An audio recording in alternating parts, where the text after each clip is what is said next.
Hi friends, வீரா சீரியலில் நாளை மறுநாளுக்கான episode ப்ரோமோவில் என்ன நடக்க போகுதுன்னா, இந்த குடும்பத்தில் நான் இனி வாழ மாட்டேன்னு சொல்லிட்டு கண்மணி கிளம்பி போனதுனால ராமச்சந்திரன் கோவமாவே மாறன் கிட்ட பேசுகிறாரு.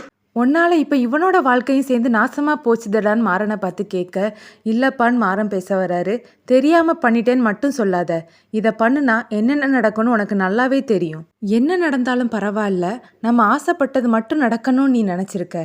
ஆனாலும் உன்ன மாதிரி ஒரு சுயநலம் பிடிச்ச ஒரு ஆளை நான் என் வாழ்க்கையில் பார்த்ததே இல்லைடா.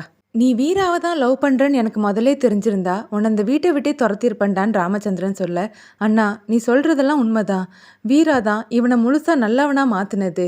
கொஞ்ச நாள் அவ கூட இருக்கும்போதே மாறன் கிட்ட இவ்வளோ மாற்றம் இருக்குதுன்னா அவள் வாழ்க்கை முழுக்க மாறன் கூட இருந்தா இவன் முழுசாக மாறிடுவான்னு வள்ளி சொல்கிறாங்க.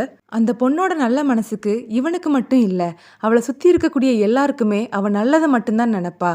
அப்படிப்பட்ட பொண்ணுக்கு உன்னால் எப்படிடா துரோகம் பண்ண முடிஞ்சுதுன்னு மாறனை பார்த்து கேட்குறாரு.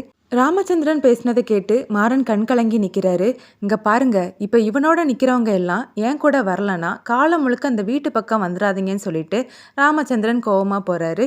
சரி, நீங்கள் எல்லாரும் கிளம்புங்கன்னு மாறன் எல்லாரையும் பார்த்து சொல்ல, இல்லை மாறா, நான் உன்னை விட்டு போக மாட்டேன், நான் உன் கூட தான் இருப்பேன்னு வள்ளி சொல்கிறாங்க. அத்தை நீ கிளம்பத்த, நம்ம பண்ண காரியத்துக்கு இதுதான் நடக்கும்னு எனக்கு நல்லாவே தெரியும். நம்மளை ஒன்றும் ஆர்த்தி எடுத்து யாரும் வரவேற்க போகிறதெல்லாம் இல்லை.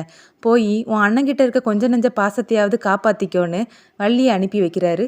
நீ எந்த தப்பும் பண்ணலாம் மாறான்னு சொல்லி வள்ளி அழுதுகிட்டே போக பின்னாடியே எல்லாரும் போகிறாங்க. மாறன் மட்டும் தனியாக மண்டபத்தில் நிற்கிறாரு. இதோட அந்த ப்ரோமோ முடியுது.